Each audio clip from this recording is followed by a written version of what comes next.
तो अवाम तैयार है, अवाम जोश में है, ऐसे ही है, अवाम जोश रखती है।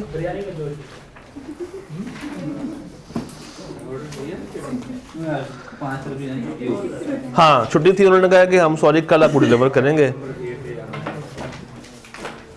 अच्छा जी, मुझे ये बताइए एक ऑडिटर क्या करता है? ऑडिट करता है। एक ऑडिटर बेसिकली कंपनियों के अंदर काम करने वाले लोगों की जो 2 नंबरियां होती हैं उसको सामने लेकर आता है। ऑडिटर लोगों को बेनकाब करता है, दूसरों के ऐबों को छुपाता नहीं है, सामने लाके खड़ा कर देता है ना। अल्लाह ताला कुरान में क्या फरमाते हैं? जो दूसरों की गलतियों पे पर्दा डालता है, अल्लाह ताला उसके गलत कामों के ऊपर भी, ऐबों के ऊपर भी पर्दा डालते हैं। मगर ऑडिटर इसमें एक्सेप्शन है। वो तो सरेआम कह देता है कि तुम्हारे accounts true and fair view नहीं दे, जाओ भाग दो यहाँ से, और सारे इल्ज़ाम किन पे लगा देता है, और आगे मैनेजमेंट किस पे लगा देती है? एम्प्लॉयज़ पे। तो बेचारे फंसते कौन है? एम्प्लॉयज़। याद रखिएगा, ये वही एम्प्लॉयज़ होते हैं जिस टाइम पे इनको हायर किया जा रहा होता है ना, इनको कहा जाता है कि you are future of our organisation, और फिर 1 साल के बाद कहते हैं तुम इस इदारे के लिए मनहूस हो, निकल जाओ यहाँ से, तुमने हमारी रिपोर्ट को ख़राब कर दिया। तो ये दुनिया है, ये ऐसे चलती रहेगी। आपने बस कोशिश करनी है कि आपने किसी के लिए बुराई का सबब नहीं बनना, ये ना हो कि लोग आपको अच्छे अलकाबात से याद ना करें। सो विद दैट शुरू करते हैं हम लोग अपना आज का target, that is risk and fraud. Risk and fraud शुरू करते हैं रिस्क के साथ, और उसके बाद मूव करेंगे टुवर्ड्स फ्रॉड। तो क्लास हमारी थोड़ी सी एक्सटेंड होगी आज, ज़्यादा आपने परेशान नहीं होना। एक तो ये शुरू ही 15 मिनट्स के बाद हो रही है, तो 15 मिनट में आगे जाऊंगा, और अगले 15 मिनट में आपसे वैसे मांग लूँगा, और आप इतने अच्छे एंकर दे देंगे। स्प्रिंग 2022 की अटेम्प्ट में जब स्टूडेंट्स एग्जाम हॉल पहुंचे तो उनको एक सवाल नजर आया, नॉर्मल से हटके। नॉर्मल सवाल रिस्क का ऐसे नहीं आता था। नॉर्मल सवाल रिस्क का आता था, आपको एक बड़ा सा देता था वो सिनेरियो, उसमें कहता था कि भाई मुझे ऑडिट रिस्क भी ढूंढ के बताओ और बिजनेस रिस्क भी ढूंढ के बताओ। मगर इस सवाल में उसने चेंज किया और उसने रिस्क का मॉडल आपसे टेस्ट करवाया। रिस्क का मॉडल पहले जरा समझ लेते हैं। रिस्क का मॉडल क्या था? Audit risk is equal to inherent risk multiply by control risk multiply by business multiply by detection risk. तो 3 तरह के रिस्क है। और क्या मैं ये भी कह सकता हूं कि it is risk of material misstatement multiply by detection risk? तो ये बात भी ठीक है, क्योंकि risk of material misstatement is equal to inherent risk multiply by control risk. इसी फॉर्मूले को यूज करते हुए इसने ये 5 पार्ट्स को तख्लीक दिया है। आइए देखते हैं। पार्ट 1, जनाब हजूर फरमाते हैं inherent risk can be lowered, कम किया जा सकता है by a strong control environment and oversight by the entity. नहीं, क्योंकि इनहेरेंट रिस्क को आप कम नहीं कर सकते, ये इन नेचर है। जो चीज़ आप कम कर रहे हैं बेसिकली वो रिस्क ऑफ मटेरियल मिसस्टेटमेंट है, इनहेरेंट रिस्क नहीं है। तो इसको आप कम नहीं कर सकते, इनहेरेंट बाय नेचर है, आप इसको कम नहीं कर सकते, ये अपनी जगह पे कायम रहेगा। हाँ, अच्छे कंट्रोल्स अगर हम लगाएं तो ये कम नहीं होगा, मगर रिस्क ऑफ मटेरियल मिसस्टेटमेंट कम हो जाएगी, क्योंकि वो इन दोनों का मल्टीपल है, वो इन दोनों का multiple. Point 2, the audit risk is derived from the errors arising out of inherent risk which are not prevented detected by entities internal control. तो एंटिटी के इंटरनल कंट्रोल अगर प्रिवेंट नहीं कर रहे, डिटेक्ट नहीं कर रहे, तो मुझे बताइए कौन सा रिस्क है? कंट्रोल रिस्क है। इसका ताल्लुक ऑडिट रिस्क से नहीं है, इनहेरेंट रिस्क से नहीं है। तो क्या ऑडिट रिस्क सिर्फ इन्हीं दोनों से मिलकर बनता है? नहीं, इसमें कौन सा मिसिंग है? डिटेक्शन रिस्क मिस है। आप ये कह सकते हैं कि भैया audit risk is derived from these two, and आपको डिटेक्शन रिस्क का एलिमेंट भी इसमें ऐड करना पड़ता है। अदरवाइज ये जो दो रिस्क बता रहा है, इससे क्या मिलकर बनती है? Risk of material misstatement. Point 3, detection risk can B lowered by carrying out more substantive procedures. Yes, क्योंकि ये वो रिस्क है जो कि ऑडिटर के काम के ऊपर डिपेंड करता है। ऑडिटर भाई साहब अच्छा काम करेंगे तो ये रिस्क कम हो जाएगा, खराब काम करेंगे तो ये रिस्क बढ़ जाएगा। Higher inherent risk leads to higher detection risk, consequently it increases overall audit risk. नहीं, जितना ज़्यादा इनहेरेंट रिस्क है, सबसे पहले हम एंटिटी के कंट्रोल्स के ऊपर बात करते हैं, एकदम से प्रोसीजर्स नहीं लगाते। तो डिटेक्शन रिस्क तो तीसरा मल्टीपल है। सेकंड बीच में कौन सा आता है? Control risk. तो इनहेरेंट रिस्क अगर ज़्यादा है, it will lead to lower control risk, क्योंकि जितने कंट्रोल स्ट्रांग होंगे उतना ही हम इस रिस्क पे काबू, यानी कि इसको कम कर सकते हैं, मगर इसको नहीं, किसको? रिस्क ऑफ मटीरियल मिसस्टेटमेंट को। और सिर्फ इसके साथ ही ऑडिट रिस्क इंक्रीज नहीं होता। इसमें क्या चीज़ मिसिंग है? डिटेक्शन रिस्क मिसिंग है। नहीं, वो तो है, कंट्रोल रिस्क मिसिंग है। 5 में ज़रा खुद ट्राई करें।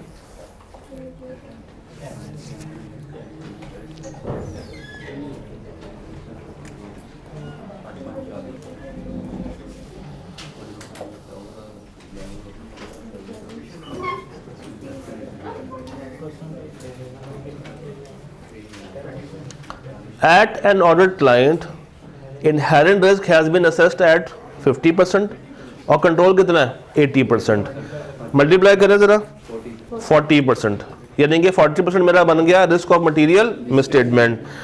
To achieve an overall level of acceptable risk of 10%, मैं 10% पे इसको लेके जाना चाहता हूँ। तो मुझे बताइए डिटेक्शन रिस्क मेरा कितने % होना चाहिए? 80 को मैं कितना कम करके 10 पर लेके जा सकता हूं? जब इसको मैं 1/4 पे ले आऊंगा, तो 1/4 पे कब आएगा? जब मेरा डिटेक्शन रिस्क 25% होगा, यानी कि 75% मेरा काम अच्छा है और 25% मेरे काम में मसले हैं। Am I clear on this? एक मजे की बात बताऊं, अब ऐसे किसी के पास ICAP की बुक है इस वक्त हाथ में? नहीं, ये ICAP की बुक की एग्जाम्पल है। ICAP ने अपनी ही एग्जाम्पल को मोल्ड किया था और ये सवाल निकाल दिया था। जाके देखिएगा, आपको मिल जाएगी। आगे चलते हैं, अब बात करते हैं मेन रिस्क के सवालों की तरफ आते हैं। ये तो एक स्टार्टर था, चलिए जरा 1 बाय 1 तवज्जो के साथ चलते हैं।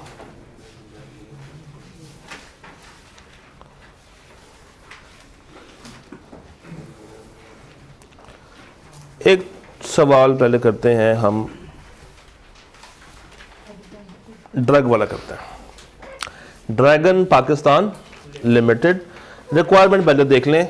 रिक्वायरमेंट ए है कि आपने पूरे सिनेरियो में से क्या निकालने हैं? बिजनेस रिस्क, और कह रहा है सिर्फ आउटलाइन करने हैं, यानी कि इसको डिटेल्ड एक्सप्लेनेशन नहीं देनी। और नीचे कह रहा है आइडेंटिफाई एंड ब्रीफली एक्सप्लेन के फाइनेंशियल स्टेटमेंट में लाइन आइटम्स के अंदर कौन सी चीज़ें मिसस्टेट कर सकती हैं जो आपने ए में निकालनी, यानी कि ए में सिर्फ आपने आउटलाइन देनी है और बी के अंदर उसका इफेक्ट बताना, जो कि कहाँ पे आ रहा होगा? On the financial statements. और सिर्फ कौन से रिस्क निकालने हैं? बिजनेस रिस्क, यानी कि अब आपने इसमें ऑडिट रिस्क के बारे में सोचना नहीं है। पहले डिफरेंस समझ लें। बिजनेस रिस्क वो रिस्क होता है जो कि सेठ, ओनर, मैनेजमेंट असेस करती है, और ऑडिट रिस्क वो रिस्क होता है जो कि ऑडिटर ने असेस करना होता है। तो जब आपको सवाल में कह रहा है बिजनेस रिस्क, तो आपने ऑडिटर बन के नहीं सोचना, आपने सेठ बन के सोचना है। और जब कह रहा है ऑडिट रिस्क, तो आपने उसके बाद सेठ नहीं बनना, क्या बन जाना है? ऑडिटर बन जाना, और ज़्यादा स्केप्टिक हो जाना है। आइए देखते हैं, मैं ज़रा अपने टूल सीधे कर लूँ यहाँ से। चलें जी, you are the audit senior responsible for the audit of Dragon Pakistan limited. ये कंपनी का नाम आ गया, जो कि क्या है, एक लिस्टेड कंपनी। कंपनी ऑपरेट करती है इन अ फार्मास्यूटिकल इंडस्ट्री। अब सवाल आपने स्टार्ट किया, आपको आइडिया हो गया कि ये फार्मा इंडस्ट्री के मुतालिक अब चीज़ें मुझसे पूछेगा। अब शायद ही कुछ बच्चों को फार्मा इंडस्ट्री किस तरीके से काम करती है इस चीज़ का आइडिया हो, तो आपने परेशान नहीं होना, आपको कोई और भी इंडस्ट्री आ सकती है। सवाल के अंदर से ही आपको बहुत सारा डाटा मिल जाएगा। अब देखें, which is highly regulated by the government. तो पहली चीज़ उसने बता दी कि इसमें रेगुलेशंस ज़्यादा हैं गवर्नमेंट की तरफ से। तो बीइंग अ सेठ, मुझे किस चीज़ का डर होना चाहिए कि अगर गलती से भी इन रेगुलेशंस को मैंने तोड़ा तो मेरे ऊपर हैवी फाइन्स को इम्पोज किया जा सकता है। तो रिस्क ये है, बिजनेस रिस्क ये है कि मैंने अपनी मैनेजमेंट को बाकायदा ट्रेन करना है कि इसके ऊपर आपने कोई भी कॉम्प्रोमाइज़ नहीं करना, किसी भी तरह से ये रिस्क अचीव नहीं होना चाहिए। अगर हो गया तो हम काफ़ी ज़्यादा फाइन्स वगैरह के मर्तकब हो जाएंगे। चलें, लेट्स से इससे क्या इम्पैक्ट आएगा on financial statements. Losses expenses of litigation मेरे बढ़ जाएंगे, लिटिगेशन एक्सपेंसेस मेरे बढ़ जाएंगे, पेनल्टीज फाइन्स मेरी इनकम स्टेटमेंट के अंदर ज़्यादा नज़र आ रही होंगी, मुझे वकीलों को ज़्यादा खर्चा देना पड़ेगा।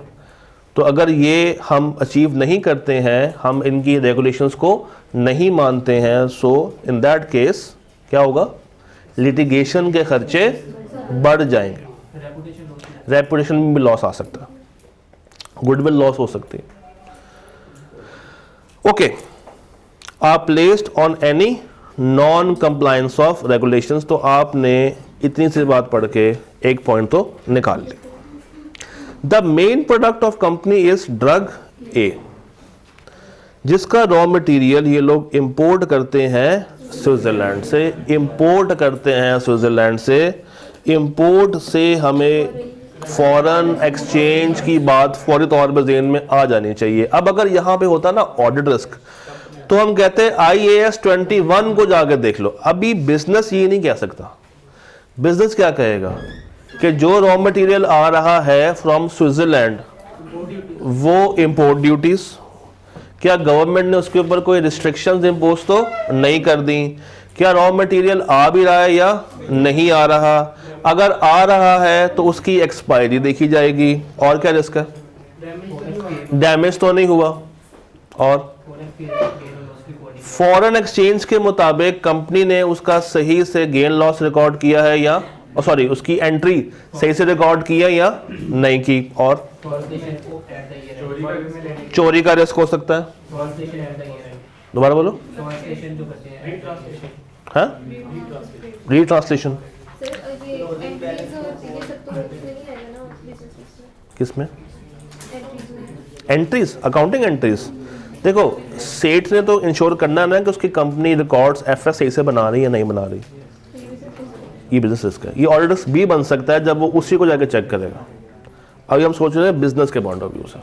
अभी हम ये नहीं कह रहे कि उसने सही बनाई है या नहीं बनाई, अभी हम कह रहे हैं कि उसने एंट्री पास की है या नहीं की, रिकॉर्ड की बात हो रही। Drug A has been underperforming for a number of years. Drug A market में इतना खास बिक, सुने, ड्रग ए इतना मार्केट में खास बिक नहीं रहा और अभी ये लो मार्जिन्स पे बिक रहा है। बीइंग अ सेठ, क्या मसला है, हमारी सेल्स डाउन है, ड्रग ए परफॉर्म नहीं कर रहा, इट मींस कि हमारी सेल गिरी हुई है, हमारी सेल डाउन है। रिस्क ये है कि अगर सेल कम है, प्रॉफिट कम है, तो मेरा शेयर होल्डर, मेरा इन्वेस्टर मुझे छोड़ के जा सकता है। अच्छा, फिर अगर वो बेचा भी जाए तो लो मार्जिन्स पे बिक रहा है, सेठ को ये भी रिस्क होगा कि जो उसने इन्वेंट्री बना के रखी है वो इन्वेंट्री एक्सपायर होने के करीब करीब तो नहीं आ गई या एक्सपायरी तो नहीं हो रही।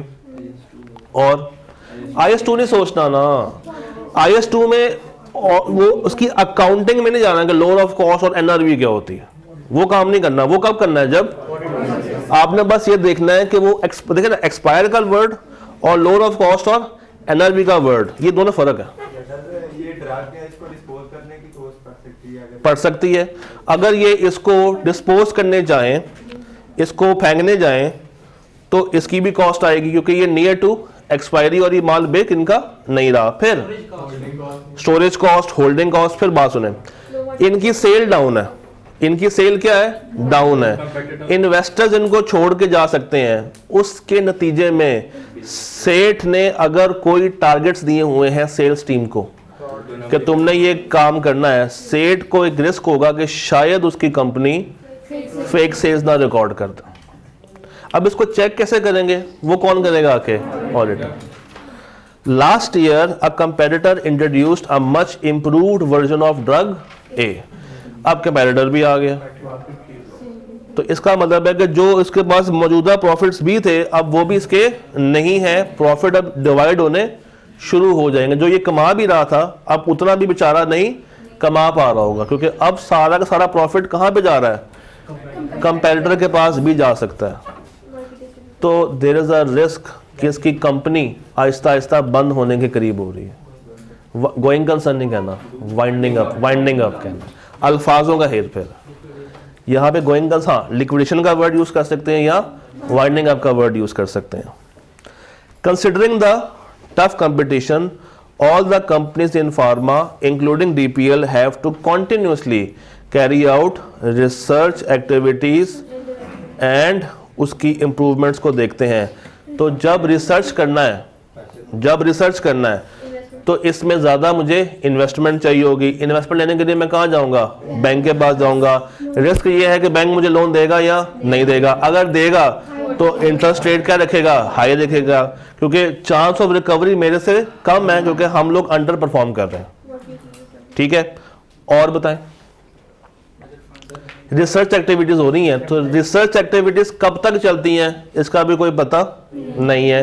रिसर्च करने के लिए क्या वो सफिशिएंट टीम और sufficient resources, machinery, assets available, labs available है या नहीं है। अगर नहीं है तो उसके ऊपर मुझे क्या करना पड़ेगा, कैपिटल एक्सपेंडिचर करना पड़ेगा। उसके लिए मुझे मजीद क्या चाहिए होगा, पैसा, बोरिंग चाहिए होगी। वो अगेन मैं कहां से लूंगा जाके, तो फिर से वो साइकिल शुरू हो जाए। बिल्कुल, इतने अच्छे एम्प्लॉयज को अपॉइंट करने के लिए भी हमें मुश्किलात का सामना करना पड़ सकता है। देखें, ये सवाल होता है ओपन, इसका कोई स्टैंडर्डाइज्ड सॉल्यूशन नहीं है। हर बच्चा इसको अपने एंगल से परस्यू कर सकता है।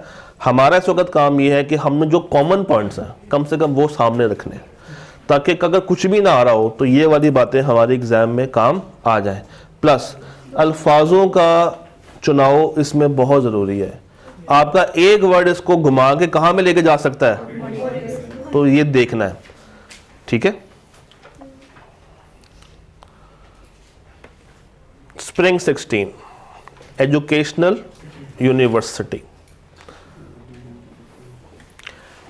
You are the audit manager at SBI।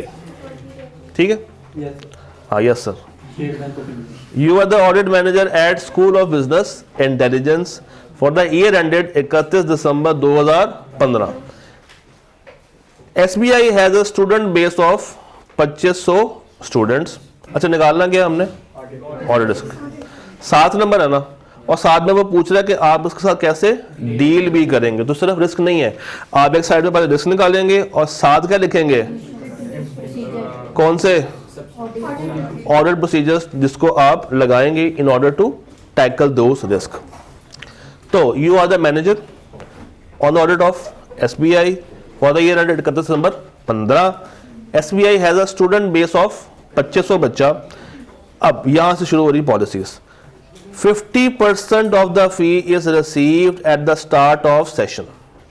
Front office कहता है कि अगर एनरोलमेंट करानी है तो 50% पैसे तुम्हें आज हमारे सामने रखने पड़ेंगे, और जो बाकी का 50% है वो तुम हमें पोस्ट बैच तक जाकर दे सकते हो, जब तुम्हारा फैसला हो जाएगा तुमने आगे पढ़ना या आगे नहीं पढ़ना।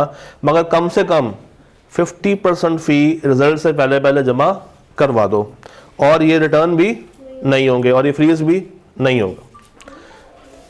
50% in the middle of semester.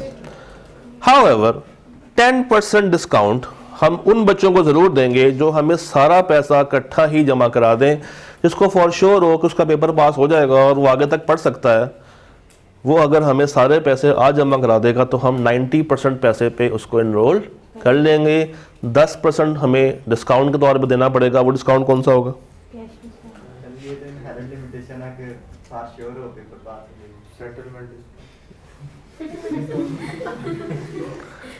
ये 10% डिस्काउंट कौन सा होगा? ये कैश डिस्काउंट है या ट्रेड डिस्काउंट है? कैश डिस्काउंट है। एंट्री होती है उसकी? तो इसको हम रिकॉर्ड कैसे करेंगे? फर्ज करें फ़ी है 10,000। फर्ज करें फ़ी कितनी है? 10,000 कितनी लेंगे? 9,000। तो बाकी 1,000 रुपये कहाँ एडजस्ट करेंगे? एंट्री मुझे बताए ना। SBI एंट्री क्या पास करेगा? कैश डेबिट कितने से? 9,000। अच्छा, कैश डेबिट हो गया, आगे क्या होगा? रेवेन्यू क्रेडिट करना है, कितने से करें? 9,000। तो 1,000 रुपये कहाँ गया? कहाँ जाएगा? कौन सी सेल्स? तो डबल एंट्री बना के देना मुझे। कैश देखे ना, एक सेकंड, कैश आ गया कितने से? अभी कहते हो ट्रेड डिस्काउंट नहीं है, अभी एंट्री हुई वाले बना रहे हो। पहले फैसला कर ले। मैं तो अकाउंटेंट से पूछ रहा हूँ। हाँ जी, रिकॉर्ड इनिशियल ट्रांजैक्शन क्या होगी?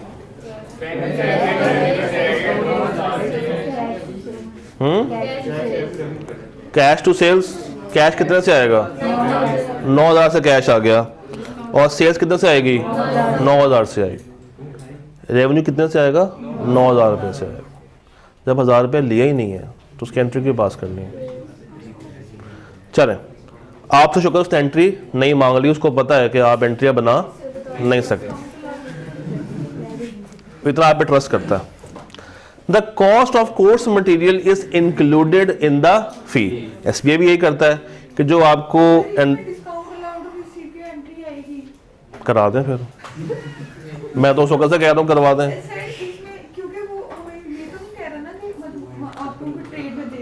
देखें, एक केस ये है कि आपने 5,000 रुपये दे दिए, बाकी रह गए 5,000। 2 महीने के बाद आपने कॉलेज से कहा कि मैं 5 पे नहीं कर सकता, आप मेरे से 4,000 रुपये ले लें। उस वक्त कॉलेज के पास आपका रिसीवेबल कितने से आ रहा होगा? 5,000 से।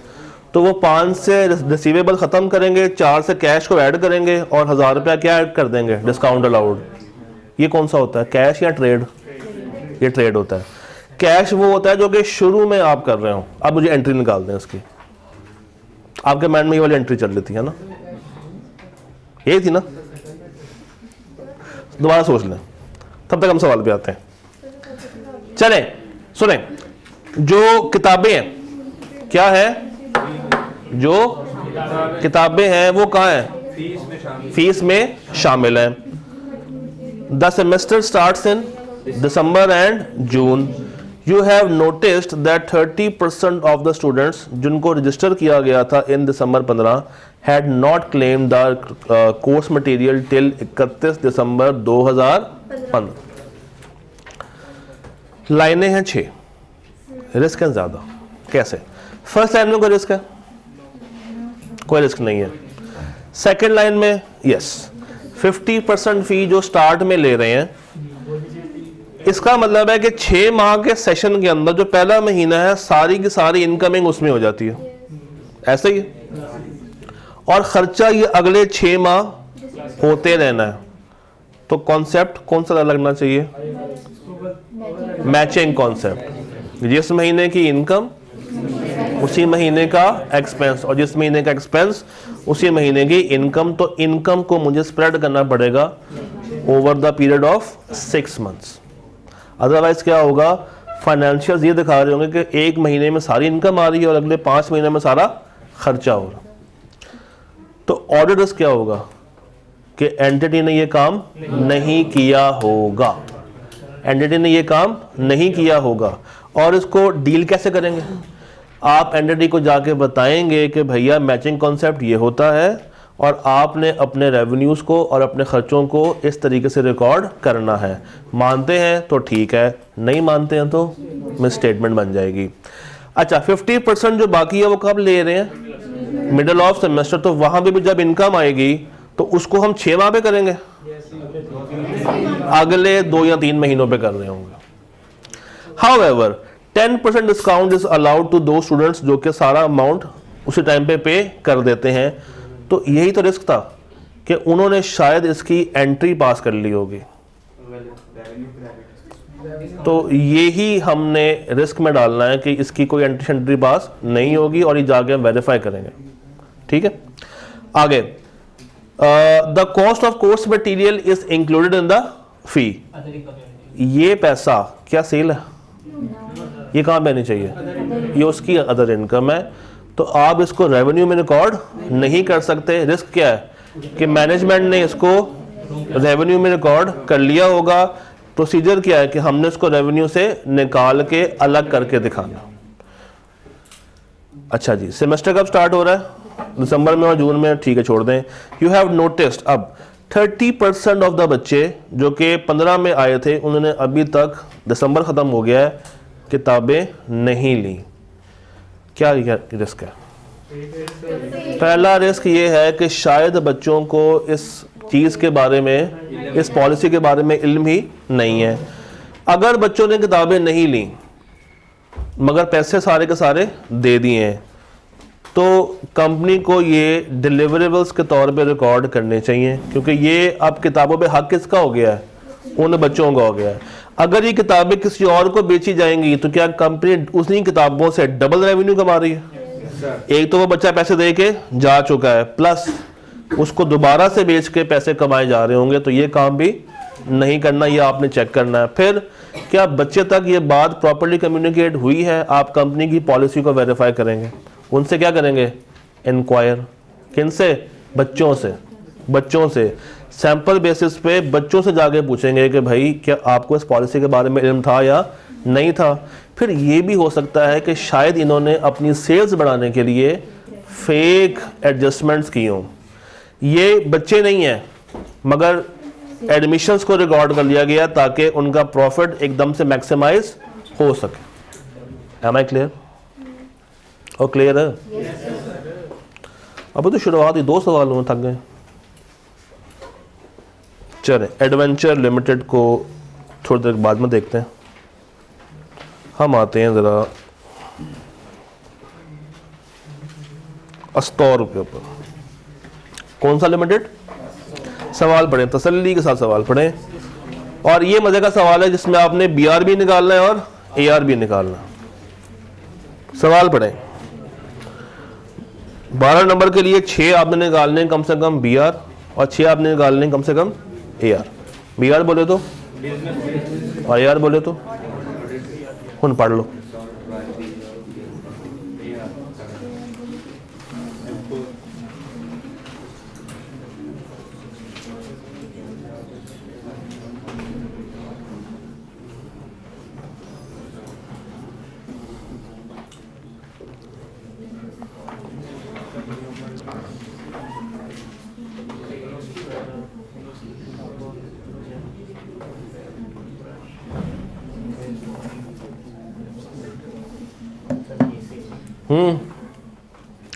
पढ़ा? पढ़े?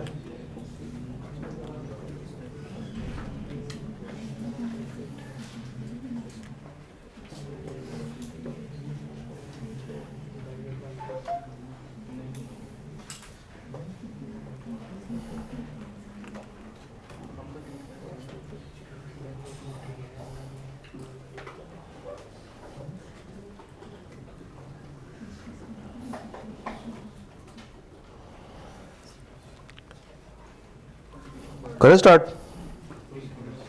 Your firm is the statutory auditor of a store limited, a listed company for the year ended 31 दिसंबर 2022। काम की बात क्या है? Year and. कंपनी डील करती है FMCG प्रोडक्ट्स के अंदर। इन रिसेंट टाइम्स FMCG जो सेक्टर है has experienced significant growth with numerous new players entering into the market. और उन्होंने इस्टेब्लिश कर दी हैं company and established companies expanding their operations resulting in fiercely contested industry. यहीं तक रुकते हैं, समझे? बस यही लाइन है। क्या BR है, क्या AR है? कंपटीशन है। बिजनेस रिस्क क्या है? कंपटीशन है, सेल्स कम होंगी। हाँ, रेवेन्यू भी गिर गया ना, कस्टमर लॉस होगा। देखें, लॉस ऑफ कस्टमर होगा, मार्केट शेयर गिरेगा, रेवेन्यू हमारा गिर जाएगा, शेयर होल्डर मेरे भाग के किसी और के पास चले जाएंगे क्योंकि वो प्रॉफिट के लिए आते हैं। और हाँ, और देखें, चूंकि ये सेक्टर कौन सा है? FMCG का, ठीक है। इन्वेंट्री का मसला भी हमें आ सकता है। सिर्फ इतनी सी लाइन पढ़ के आपने 5 क्या निकालनी है? Business risk. अब देखते हैं ऑडिट रिस्क। रेवेन्यू जो रिस्क है वो ओवरस्टेट कर सकते हैं बाय रिकॉर्डिंग फेक सेल्स, और इसको वेरीफाई करना पड़ेगा। अच्छा, इन्वेंट्री को शायद लोअर ऑफ कॉस्ट और NRV पे रिकॉर्ड इन्होंने नहीं किया, वो चीज वेरीफाई करनी पड़ेगी। इम्पेयरमेंट तो अभी बात की बात है, अभी एसेट्स में आते हैं।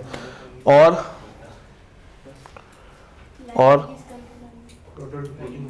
कोई एक आधा पॉइंट जिनमें और आ रहा है? अभी आते हैं, तो बहुत सवाल पड़ा, इसमें कोई PB की बात कर नहीं रहा। आगे हैं, company has consistently endeavoured to meet ever evolving needs and preferences of consumers by adopting the. ये लाइन ये बता रही है कि कंपनी हिम्मत रखती है मुकाबला करने की, यानी कि आपने गोइंग कंसर्न को हिट नहीं करना। और अगर आप यहाँ पे गोइंग कंसर्न को हिट कर जाएंगे तो आप बेवकूफ़ होंगे, क्योंकि वो लाइन इसलिए दे रहा है कि कंपनी को मुकाबला करना आता है, वो स्ट्रगल कर रहे हैं, मगर वो अडॉप्ट करेंगे। अब अडॉप्ट करना भी इतना आसान नहीं होता। आपको क्या लगता है? पैसा लगता है। तो अडॉप्ट करने के लिए भी बिजनेस रिस्क क्या है कि मुझे ज़्यादा फंड्स चाहिए होंगे, और वो ज़्यादा फंड्स कहाँ से आएंगे? बैंक से आएंगे। तो बैंक मुझे पैसे देगा या नहीं देगा, ये एक सेपरेट मामला है। And what is the audit risk? कि इन चेंजेस को मीट करने के लिए जो पैसा इन्होंने बैंक से लिया है, क्या उसको प्रॉपर्ली अकाउंटिंग उसकी की है या नहीं की। Effective this year company has commenced importing, ले जनाब, खुल गया आपका IAS 21, importing raw materials for its new category of consumer products. वो जनाब एक नई कैटेगरी में घुसने जा रहे हैं। अब इस न्यू कैटेगरी को ओपन करने के लिए भी क्या चाहिए? फंड्स चाहिए, पैसा चाहिए। तो वही बात। फिर इंपोर्ट, बिजनेस रिस्क क्या होगा इंपोर्ट को लेके?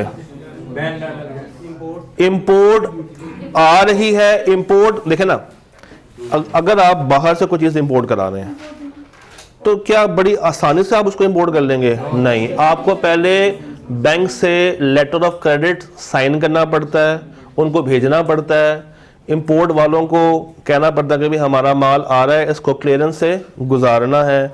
फिर अगर वो माल आ जाए तो ये इस बात की यकीन दहानी नहीं होती कि किसी भी टाइम गवर्नमेंट वहां से इंपोर्ट को बंद कर सकती है या इंपोर्ट को महंगी कर सकती है। तो एक सेठ को ये सारी चीजें सोचनी पड़ती हैं before importing something from outside the country. क्या क्या बातें हैं? लेटर ऑफ क्रेडिट खुलवाना पड़ता है, उसके बाद क्लियरेंस का मसला आ सकता है, उसके बाद किसी भी टाइम गवर्नमेंट उसको बंद कर सकती है, और ड्यूटीज किसी भी टाइम पे गवर्नमेंट उसकी बढ़ा सकती है। तो इंपोर्ट अगर आप कर रहे हैं तो बिजनेस को इन चैलेंजेस का सामना करना पड़ता है। मगर यही चीज अगर ऑडिटर के पॉइंट ऑफ व्यू से आऊं तो ऑडिटर ने सबसे पहले क्या सोचना है? IAS 21 की कंप्लायंस हो रही है या नहीं। तो वो क्या है वो तो बताएं ना। What is forex? क्या क्या आता है उसमें? फॉरेक्स क्या है, मुझे जरा सिखाएं। स्टैंडर्ड शुरू कहां से होता है फॉरेक्स का? मॉनेटरी एंड क्या? ठहर मैं आपसे IAS 21 सुनने में इंटरेस्टेड हूं। एनीवन जो हमें IAS 21 की एक समरी दे सके आज, बताएं। IAS 21 कोई तो होगा। किसमें क्या करते हैं? ठीक है, ठीक है, ट्रांजैक्शंस कर रहे होते हैं फॉरेन करेंसी में, ठीक है। तो उसको ट्रांसलेट करते हैं ट्रांसलेशन रेट पे और सेटलमेंट रेट पे। What is translation rate? Translation rate is year end date. अच्छा, फॉरेन करेंसी के साथ अपने रिसीवेबल जो पेबल्स को कंपेयर करते हैं, ठीक है। और सेटलमेंट डेट के ऊपर उनके डिफरेंसेस को देख रहे होते हैं, गेन और लॉस। अच्छा, ठीक है। उसके बाद अगर हमारे पास गेन आ रहा है फॉरेन करेंसी गेन रिकॉर्ड कर लेते हैं, और लॉस आ रहा है तो लॉस रिकॉर्ड। तो वो गेन कहाँ पे जाता है? वो गेन हमारा जाता है अदर इनकम, ठीक है, और लॉस है तो हमारा एक्सपेंसेस में जाएगा। ठीक है। तो स्पॉट रेट क्या होता है? स्पॉट रेट गिवन होता है स्टेट बैंक ऑफ। और फ्लोटिंग रेट क्या होता है? Floating rate. तो जो चेंज होता है हमारा, और एवरेज रेट कैसे आता है? तो अब मैं बताऊं, अगर आपको IAS 21 आता है ना, आप ये सारी बातें उठा के लिख सकते हैं। उसने जस्ट आपको एक वर्ड दे दिया है इंपोर्ट का, आप खेलें इसके साथ, खेलें इसके साथ, अगर आता है तो। अगला सवाल क्या था? तो देखें, इंपोर्ट कर रहा है, ऑडिटर को क्या क्या मसले आ सकते हैं? उसको एक मेन मसला आएगा इसकी वैल्यूएशन में। वो कैसे निकाल सकता है कि स्पॉट रेट और फ्लोटिंग रेट कौन सा लिया होता है? Spot rate. मगर उसकी प्लस माइनस को रिकॉर्ड करने के लिए, गेन लॉस के लिए हम किसकी तरफ जाते हैं फिर? हाँ, स्पॉट रेट तो ले लिया ना, एंट्री रिकॉर्ड हो गई, अभी पेमेंट नहीं हुई, फिर पेमेंट होनी है जाके बाद में। मैं किस दिन से सेल बुक करूं? जिस दिन सामान आ गए, जिस दिन पेमेंट करनी है। तो जिस दिन पेमेंट करनी है उस दिन का रेट क्या होगा? ज्यादा या कम हो सकता है। तो डिफरेंस कहां पे जाएगा? यही बात यहां लिखते नहीं है कि जो ये माल इंपोर्ट कर रहे हैं, अगर तो पेमेंट उसी दिन हो रही तो मसले वाली बात नहीं है। बट अगर पेमेंट में डिले है तो फिर आपको इन्वेंट्री किसी और कॉस्ट पे रिकॉर्ड करनी पड़ेगी, पेमेंट आप किसी और रेट पे दे रहे होंगे, और डिफरेंस को आपको एडजस्ट करना पड़ेगा इन योर फाइनेंशियल स्टेटमेंट्स। यही बात यहाँ पे लिखते नहीं है। भैया बात समझ आ रही? Some of these raw materials have a short shelf life. क्या मसला? सेट को क्या मसला है? ये पेरिशेबल है, ये किसी भी टाइम पे एक्सपायर हो सकता है। और ऑडिटर को क्या मसला होगा? लोअर ऑफ कॉस्ट और NRV, and it could become harmful after the expiration date. BR क्या है? अगर खुदा ना खास्ता ये आफ्टर एक्सपायरी इस्तेमाल हो जाए तो कंपनी के ऊपर अच्छे खासे लिटिगेशंस पड़ सकते हैं, इवन कंपनी बंद भी हो सकती है। डिस्पोज करना पड़ेगा इनको, और डिस्पोज करने के लिए जो जो चीजें चाहिए वो सारी। देखिए, एक एक लाइन के अंदर आपको मल्टीपल बातें निकल के आ रही हैं। तो इस सवाल को जब आप करने बैठे ना एग्जाम में, तो इसमें इतना खो नहीं जाना कि इससे बाहर ही ना आ पा रहे हो। इसको बस एक लिमिट तक रखना। और वो लिमिट क्या है? जो नंबर है ना, नहीं, उसको 3/4 से मल्टीप्लाई करके उतना टाइम लगाइएगा। हमारा नॉर्मल रूल क्या है? 12 मल्टीप्लाई बाय 1.8। तो अगर 12 नंबर का ये सवाल है तो मुझे कितने मिनट में करना चाहिए? 20 मिनट में करना चाहिए। ऐसे ही है, मगर आपने 20 मिनट में नहीं करना। आपने पहले 12 को मल्टीप्लाई करना 3/4 के साथ, यानी कि 9, फिर 9 को मल्टीप्लाई करें 1.8 के साथ, तकरीबन 16 मिनट। ये जो आपने 4 मिनट बचाए हैं ना, शायद ये 4 मिनट के लिए आप कोई एक क्रैमिंग वाला सवाल करके वहां से उतने ज़्यादा नंबर निकाल सकें जो आप यहाँ से एक्स्ट्रा या मार्जिनल नहीं निकाल पाएंगे। तो इस सवाल में इतना ज़्यादा इन्वॉल्व नहीं होना कि बाकियों के नंबर ये लूज करवा दे। मुझे पता है कि बच्चे इस सवाल को करते चले जाएंगे, उनको मज़ा आ रहा होता है कि हाँ यार ये रिस्क भी है, ये रिस्क भी है, हम ऐसे भी सोच सकते हैं, वैसे भी सोच सकते हैं, मगर ये टाइम खा रहा होता है। सवाल आसान होता है मगर टाइम आपका ये लूज़ करवा देता है। तो आपने पहली बात तो ये कि इसको करना है आखिरी घंटे में। कब करना है? आखिरी घंटे में करना है, और टोटल टाइम का 3/4 लेना है, उससे ज़्यादा इसको टाइम अलॉट नहीं करना। हाँ, अगर आपके पेपर में 2-3 सवाल आते ही नहीं है तो आप खेलते ना इसके साथ, फिर टाइम पास करें, फिर वो बातें भी करें जो उसमें है ही नहीं। देखा हेजिंग प्रिंसिपल्स।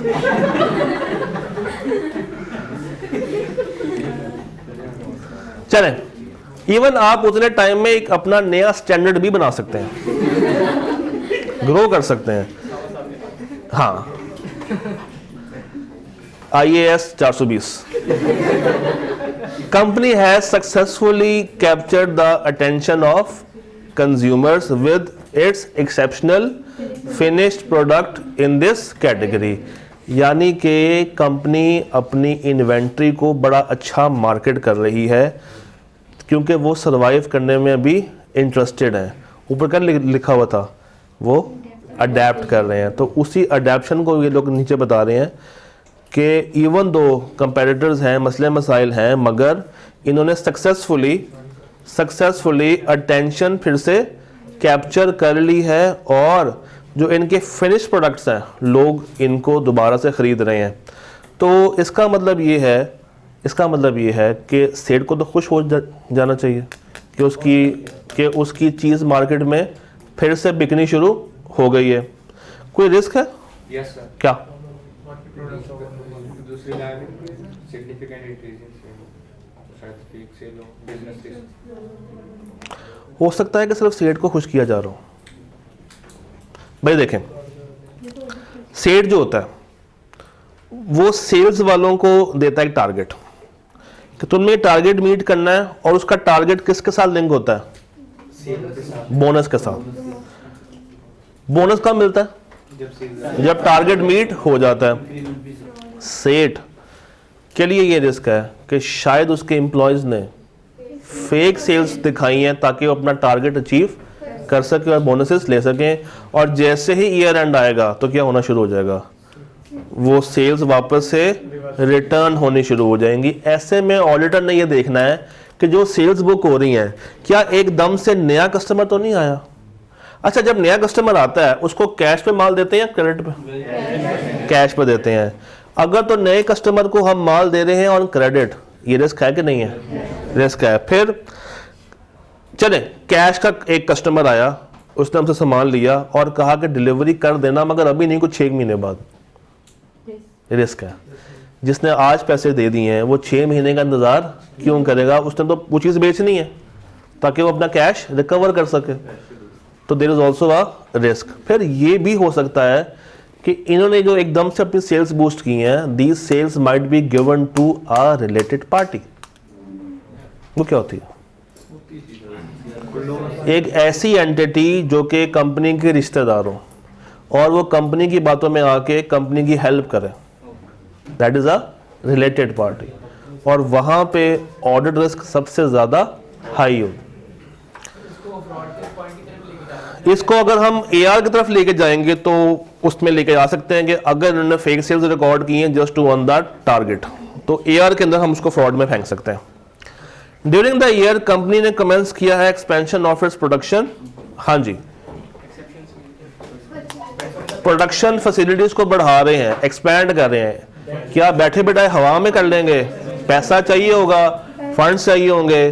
तो अगेन फंड्स के लिए ये बात हम पहले पढ़ चुके हैं, बैंक वाली कहानी लिख देंगे कि बैंक में जाएंगे, बैंक लोन देगा या नहीं देगा, देगा तो इंटरेस्ट आपसे चार्ज करेगा, ये इंटरेस्ट सेठ के लिए एक खर्चा माना जाएगा। फिर वो हो सकता है कि उस लोन के ऊपर आपसे कुछ कोवेनेंट भी साइन करवाए, कुछ मॉर्गेज रखे। हो सकता है कि इन्होंने प्रोडक्शन फैसिलिटी को बढ़ाने के लिए जो मशीनरी है वो लीज पे ली हो। फिर लीज की अकाउंटिंग ठीक हुई है कि नहीं हुई, ये कौन वेरीफाई करेगा? ऑडिटर वेरीफाई करेगा। हो सकता है कि इन्वेस्टमेंट्स जो हमने की हैं वो वापस आती हैं कि नहीं आती, मेरा वर्किंग कैपिटल शॉर्ट तो नहीं हो रहा। इन सब चीज़ों को वेरीफाई करने के लिए हमारे पास क्या मौजूद है, एक अदद बेचारा सा ऑडिटर, और उसने देखना है कि क्या IAS 23 ये कौन सा होता है, बोरिंग कॉस्ट ठीक से लगा कि नहीं लगा। फिर लीज पे अगर कोई एसेट आया है तो वो लीज की ट्रांजैक्शंस ठीक से हुई है या। मैं एक बात आपको बता दूं, अगर एग्जाम में समझ ना आ रही हो कि ट्रांजैक्शन को दिखाना कैसे है, तो आपने बस ये लिख देना है कि एज पर IFRS क्या ये ट्रांजैक्शन ठीक से रिकॉर्ड हुई है कि नहीं हुई, हम ये वेरीफाई कर लेंगे। वो ट्रांजैक्शन रिकॉर्ड होनी कैसे चाहिए, अगर तो आप डैम श्योर हैं तो बताएं, अगर नहीं है तो उसको बताने की ज़रूरत नहीं है। अपने आप को वहाँ पे कच्चा साबित नहीं करना। आगे देखें, इम्प्लीमेंटेशन ऑफ IAS 38 इंटेंजिबल्स। तो ERP सिस्टम को इंटीग्रेट किया गया है विद फाइनेंशियल रिपोर्टिंग प्रोसेस। ये इनिशिएटिव को हम फाइनेंस कर रहे हैं थ्रू बोरोइंग फैसिलिटीज, ये बात हम ऑलरेडी कवर कर चुके। अब यहां पे आपने बताया IAS 23 वाली बातें और IAS 16 वाली बातें आगे बताएंगे, हाँ IFRS 16 वाली बातें आगे बताएंगे, IAS 38 वाली बातें कि ये जो ERP सिस्टम लगा रहे हैं, अब इस सिस्टम चलाने के लिए भी कोई इंसान चाहिए होंगे, या अगर आप एग्जिस्टिंग एम्प्लॉयज को देना चाह रहे हो तो उसको पहले क्या करवानी पड़ेगी, ट्रेनिंग करवानी पड़ेगी, तो ट्रेनिंग का खर्चा, या इंसान लेकर आ रहे तो उसकी एक एडिशनल कॉस्ट आएगी। फिर ERP सिस्टम्स इतनी आसानी से इंटीग्रेट नहीं होते, 2-3 साल लग जाते हैं तब जाकर ये इंटीग्रेशन अचीव कर पाते हैं। तो अभी के लिए इनका खर्चा है, इनका एसेट अभी नहीं बना, तो जब तक इंटीग्रेशन नहीं होती हम इसको एसेट नहीं मान सकते। और अगर चले मान भी लिया है तो फिर इसकी क्या रिकॉर्ड करनी पड़ेगी, अमोर्टाइजेशन रिकॉर्ड करनी पड़ेगी। अगर आपने इसको अपना एसेट मान लिया है, साल में इंटीग्रेट हो गया, तो अब इसको मुझे क्या करना पड़ेगा, फिर इसके लिए लाइसेंसेस होते हैं, लाइसेंस की एक कॉस्ट होती है। तो 12 नंबर के लिए समुंदर है, डूब जाएंगे तो लिखते चले जाएंगे, मगर जब बाहर आएंगे तो 3 घंटे पूरे हो चुके होंगे। एक्सपर्ट, अच्छा देखते हैं नॉर्मली कौन से स्टैंडर्ड्स आपको अभी तक नजर आए हैं। इन्वेंट्री IAS कौन सा 1, इन्वेंट्री 16 में कहाँ होती है, IAS 2, PPE 16, उसके साथ attached impairment that is intangible भी आ गया, 21 भी आ गया, 23 भी आ गया, 37 भी आ गया, और सब्सिक्वेंट इवेंट तो आपको वैसे ही आता है, रेवेन्यू, लीज, ये सारी अकाउंटिंग है, ये सारी अकाउंटिंग है। देखो 6 बातें आप बता दें, मैं वही कह रहा हूं ना कि लिखने बैठेंगे तो लिखते चले जाएंगे, हाथ रुकेगा नहीं, मगर आपने अपने आप को काबू में रखना है। जो अच्छी बातें हैं जो नजर आ रही हैं उनको लिखना है, ज्यादा सोच कर लिखेंगे तो फंस जाएंगे। बात समझ आ रही? तो 12 नंबर के लिए सुने, अगर आप 8 बातें में लिख देंगे बहुत है। 8 क्या निकाल दें उसको, बिजनेस रिस्क, और 8 क्या निकाल दें, और चूंकि नंबर 1-1.5 ही है या हाफ नंबर है तो उसको ज्यादा एक्सप्लेन करने की जरूरत नहीं है, आप उसको आउटलाइन देके भी गुजारा चला सकते हैं। हाँ तो उसके रिलेटेड बताएं, मैं कौन सा आउट ऑफ द वे जाके बता रहा हूँ। हाँ जी बिल्कुल, जो आपने BR निकाला है ना उसके रिलेटेड आप क्या बताएंगे। अच्छा इसके 2 होते हैं तरीके, या तो आप पहले सारे BR निकाल दें और उसके बाद आप सारे, बेहतर यह है कि आमने सामने कर दें, पहले BR और सामने, आपका टाइम बचेगा। और इस सवालों को करने के लिए ना लाइन बाय लाइन चलें, अगर पूरे सवाल को इकट्ठा लेकर चलेंगे तो फंस जाएंगे। हर लाइन में ढूंढते जाएं कि क्या कोई रिस्क इन्वॉल्व है या नहीं, मिल गया वेरी गुड, नहीं मिल रहा तो डूबना नहीं है जब तक आपके नंबर पूरे ना हो रहे हो। नंबर पूरे हो गए हैं, दैट्स इट, सवाल को छोड़ के आगे चलें। डन? क्या उसने कहा है, आइडेंटिफाई एंड डिस्कस, नंबर दे रहा है 12। अगर आप 6 पॉइंट्स में निकालते हैं तो हाफ नंबर किसका होगा और हाफ ही किसका होगा, तो वही आपने बस एक शॉर्टेस्ट फॉर्म में उसको बता देना है कि ये मसला है, इसकी वजह से ये चीज आ सकती है, दैट्स इट। आपके को और सवाल दिखाता हूं, रिसेंट एक, यार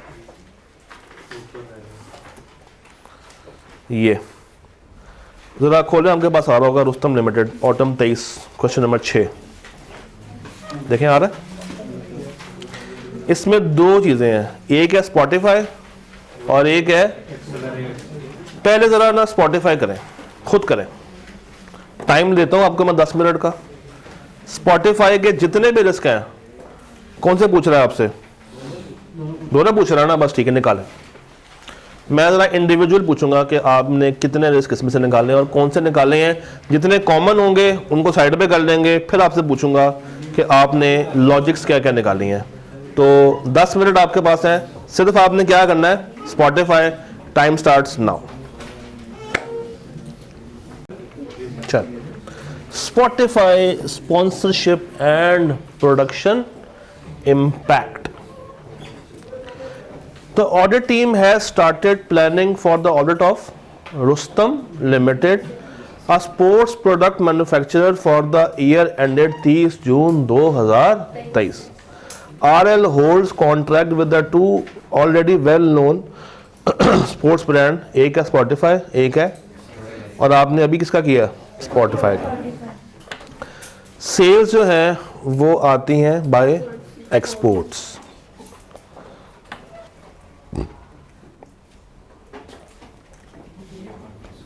Spotify served as the main sponsor for a top-ranked football team associated with the German football club. यानी कि इन्होंने अपना एसोसिएशन, एक स्पॉन्सरशिप रखी हुई थी एक फुटबॉल क्लब के साथ। ये पार्टनरशिप एंड हो रही है 31 दिसंबर 2000। हमारा ईयर एंड क्या है? हमारा क्या ईयर एंड है? 6 महीने के अंदर अंदर ये पार्टनरशिप खत्म हो रही है और उसके बाद 6 महीने हमने सरवाइव करना है, इनके बगैर करना है। Consequently, one of RL's production unit remained non-operational for the 6 months during the year and at the year end. ये क्या चीज़ हिंट कर रहा है? इम्पेयरमेंट। इम्पेयरमेंट टेस्टिंग हमें यहाँ पे मिल जाएगी। किस रिस्क कौन सा ये वाला? ऑडिट रिस्क है। ये यूनिट बना था 2020 में with the specific intention of meeting Spotify's product demand. ये बनाया ही हमने स्पॉटिफाई के लिए था, तो डेफिनेटली इसमें जो भी कैलिब्रेशंस की होंगी स्पॉटिफाई से की होंगी तो उसकी इम्पेयरमेंट होने के चांसेस बहुत ज़्यादा है। यस, डिस्पोजल में भी इसको इशू आएगा। RL intends to sell the inventory product for Spotify within the local market, क्योंकि देखिए जब 6 महीने गुजर जाएंगे, पार्टनरशिप खत्म हो जाएगी, तो उसके बाद वो इन्वेंट्री बिकने के काबिल नहीं रहेगी। तो लॉस को मेकअप करने के लिए सेट को क्या करना चाहिए? सस्ते दाम बेच दे, डिस्काउंट के ऊपर सेल आउट कर दे। और मसला उसको ये आ रहा है कि मार्केट में 2 नंबर प्रोडक्ट्स भी आ गए हैं जो कि उससे भी सस्ते बिक रहे हैं। तो अगर ये अपना प्रोडक्ट बेचने भी जाएगा तो कोई उससे बाय नहीं करेगा। ये तो था सवाल। अब मैं आपसे पूछूंगा, आप 3 हज़रात, 1 2 3, मुझे आपने इस सवाल में से 3 बताने हैं बिजनेस रिस्क, एक एक करके। जी जी सर।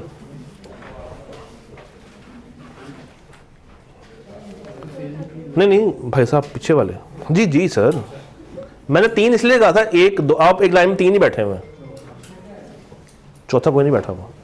जी, पहला बिजनेस रिस्क।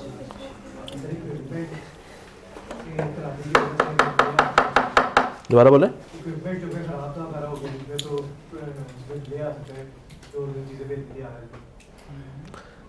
बिजनेस रिस्क ये बन सकता है कि जो हमारी फैसिलिटी है प्रोडक्शन की, वो तो बंद हो रही है मगर हमारा काम तो बंद नहीं हुआ। तो अब हमें जो आगे काम करना पड़ेगा, मुझे नई मशीनरी एक्वायर करनी पड़ेगी और पुरानी वाली को डिस्पोज करना पड़ेगा, या उसको इस काबिल बनाना पड़ेगा कि ये हमारे अगले ऑर्डर्स को मीट कर ले। उसके लिए मुझे क्या चाहिए? पैसा चाहिए। जी sir.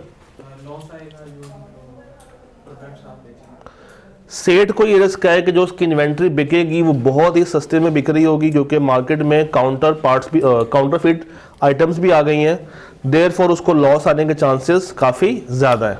Ji sir. Partnership and हो गई जिसकी वजह से अब मार्केटिंग कम होगी और उसकी वजह पार्टनरशिप कम हो गई है जिसकी वजह से जो हमारी ग्रेप्यूट बनी हुई थी उसको भी नुकसान पहुंचेगा, एक हमारी गुडविल ख़राब होगी और अब हमें तलाश करनी पड़ेगी मार्केट में नए कस्टमर्स की। फॉर द टाइमिंग हम लोग ज़्यादा प्रॉफिट और रेवेन्यू अर्न नहीं कर पाएंगे। गुड। इस लाइन में 2 ख़वातीन, 2 मज़ीद आपने बताने हैं बिजनेस रिस्क।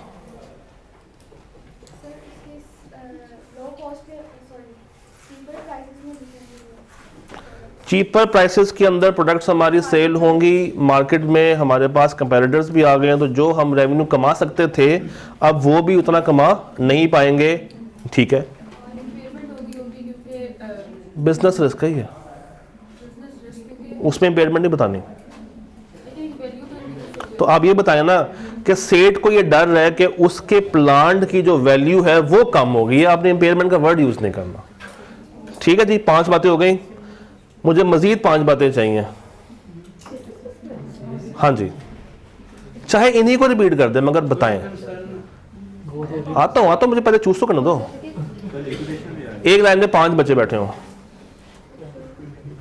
एक लाइन में 5 बच्चे बैठे हो, मिल गए, उनसे बिल्कुल आगे बैठे हुए थे। जी सर। कस्टमर लॉस, बेहतरीन। सेठ को रिस्क है कि उसका कस्टमर उसको छोड़ के जा सकता है क्योंकि मार्केट में अब चीजें सस्ते में मिल रही हैं। जब वो, सुन ले यार, जब एक कस्टमर को पता चल जाएगा कि इस जैसी ही प्रोडक्ट थोड़ी सी सस्ती कम क्वालिटी में बिक रही है तो मैं ज्यादा प्रीमियम क्यों चार्ज करूं। ठीक है, शेयर होल्डर्स हमें छोड़ के जा सकते हैं, 2 रीजंस हैं। नंबर 1, एक तो हमारी पार्टनरशिप एंड हुई है, दूसरा रेवेन्यू गिर रहा है। गुड। ब्रांड रेपुटेशन कम हो जाएगी। जी सर। हमारी इन्वेंट्री पड़ी खराब हो सकती है। सेल्स टारगेट नहीं, उसका सेल को क्या ताल्लुक है। फेक सेल्स, आप कहो कि हो सकता है कि उन्होंने जारी सेल्स रिकॉर्ड की हो जिसकी वजह से वो बोनस के लिए अप्लाई कर रहे हैं,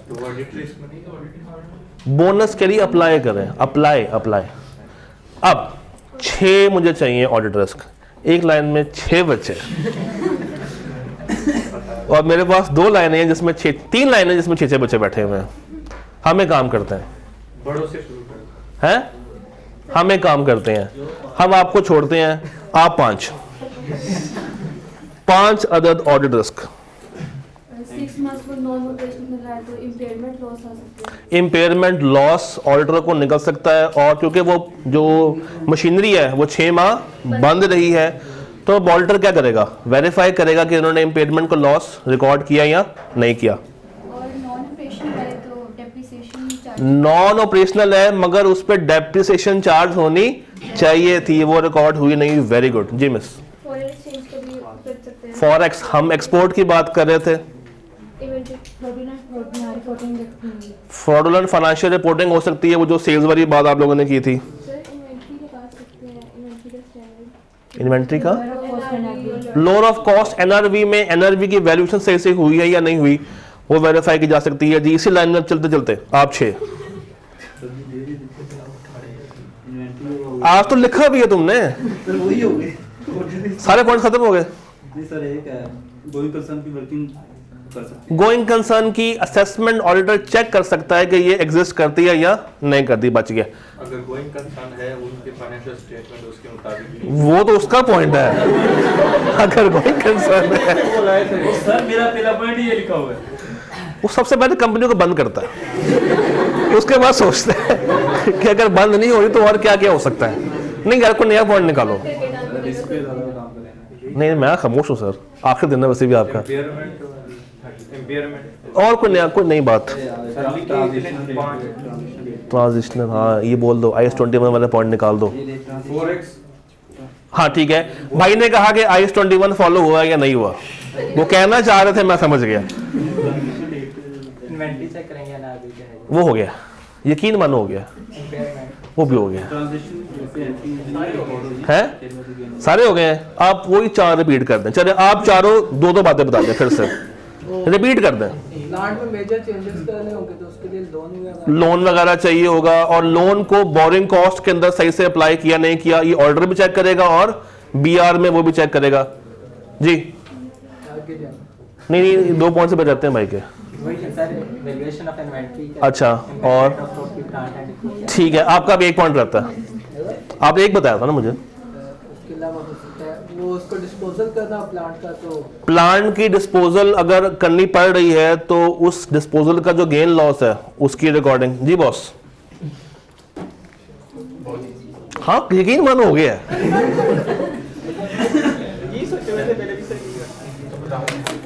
चलें काम करें, आपके पास नीचे आ रहा है एक्सेलरेट, ट्राई करें इसको भी। ये करते हैं उसके बाद फ्रॉड पे चलते हैं, ब्रेक के बाद ये कर लें, इसको करते हैं, फिर ब्रेक करके फ्रॉड करते हैं। हाँ जी शुरू करते हैं। एक्सेलरेट, ये क्या कर रहे हैं? ये स्पोर्ट्स किट बेचते हैं और protective gear for the high impact sports. Company ने आउटसोर्स किया है अपना production to various manufacturers, one of which is RL। RL कौन थे भला? हम है ना, जिसका हम ऑडिट कर रहे हैं, वही हमसे मुराद, जिसका हम ऑडिट कर रहे हैं, हमारी company. Recent injuries have prompted increased awareness and regulations concerning the reliability। कहाँ पे जा रही है? लिटिगेशन पे जा रहा है, पेनल्टीज पे जा रहा है, फाइन्स पे जा रहा है। अगर ज़्यादा हो गई तो गोइंग कंसर्न भी हिट हो सकती है। 37 को टारगेट कर रहा है। अगर आप ऊपर देखें ना तो आउटसोर्सिंग का एक वर्ड यूज हुआ है। ये क्या है? बिजनेस रिस्क क्या होगा इसमें से? अगर आप बाहर से बनवा रहे हैं तो ये सही बनता है या नहीं बनता? फिर अल्टीमेट रिस्पॉन्सिबिलिटी किस पे रहेगी? कंपनी पे रहेगी। आप आउटसोर्स करके जिम्मेदारी को ट्रांसफर, लेकिन ये तो RL बोलते हैं ना, हाँ ठीक है, ओके ओके ओके।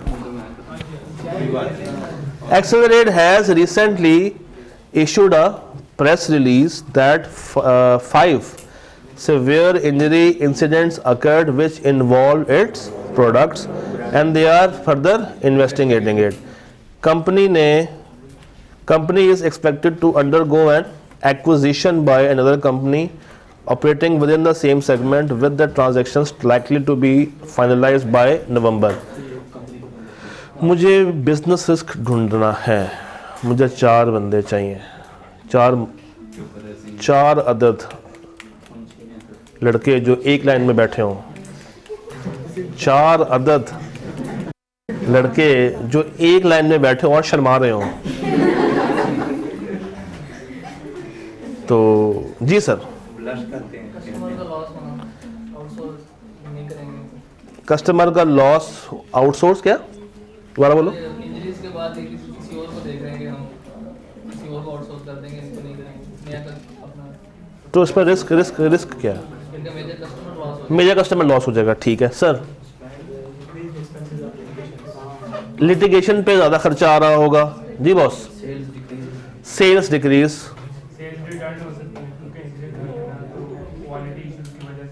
हाँ सेल्स रिटर्न हो सकती हैं क्वालिटी इम्पैक्ट की वजह से। गुड, 4 बड़े अच्छे पॉइंट्स आए हैं।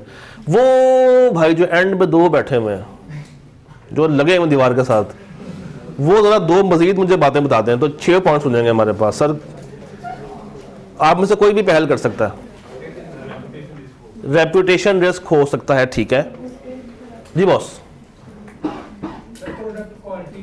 वो हो गया, पॉइंट हो गया था क्वालिटी वाला पॉइंट हो गया कि उसमें से रिटर्न आ सकती है। आगे चलें। आ सकता है तो बहुत कुछ आ सकता है, वो पॉइंट बना के देना मुझे। कोई एक लाइन बोले अच्छी सी प्यारी सी। बिजनेस रिस्क है ये, बताओ फिर क्या आ सकता है? प्रॉफिटेबिलिटी को इफेक्ट कर सकता है क्या? लॉस अगर डीवैल्यूएशन के ऊपर आ रहा है, चलो गुजारा कर लेते हैं। सर आप भी अकेले अकेले बैठे हुए हैं, वो एंड पे भाई क्या बढ़ सकती हैं? वारंटी क्लेम्स बढ़ सकते हैं। चलें AR बताने के लिए हमारे पास खवातीन का एक झुंड मौजूद है। हाँ एक सेकंड, एक सेकंड, एक्सेलरेटर हमारा मेजर कस्टमर है ना, बिल्कुल वो चला जाएगा। वो चला जाएगा तो कैसा नुकसान? रेवेन्यू का लॉस होगा, कंपनी बंद हो सकती है। हाँ तो ये बताना है ना। गुड जी, हमारे पास 1 2 3 4 5 6 7 8 9 10 खवातीन मौजूद हैं। एक एक करके अगर आप ऑर्डर्स निकालते जाएं, ठीक है सर। बताएं क्या एक्सपोर्ट्स हो रही हैं? ठीक है, फॉरेक्स का IS-21 प्रोविजन क्रिएट कर सकते हैं, प्रोडक्ट्स की इंजरी है, ठीक है।